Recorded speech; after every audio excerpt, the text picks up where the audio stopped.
Minsan mukhang okay tayo sa labas, kahit hindi sa loob. Sa kulturang Pilipino, tinuturuan tayo magiging matatag, kain unahin ang pamilya.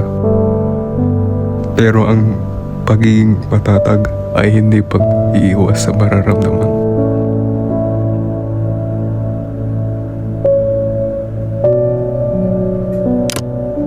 Kasing halagang ng physical ng kalusugan ang mental health. Ang pagsasalita ay hindi kaiyahan, ito ay tapag. Lumapit sa pamilya, kaibigan o sa taong pinagkakatiwalaan mo. Hindi ka nag-iisa, mahalagang ang inyong nararamdaman.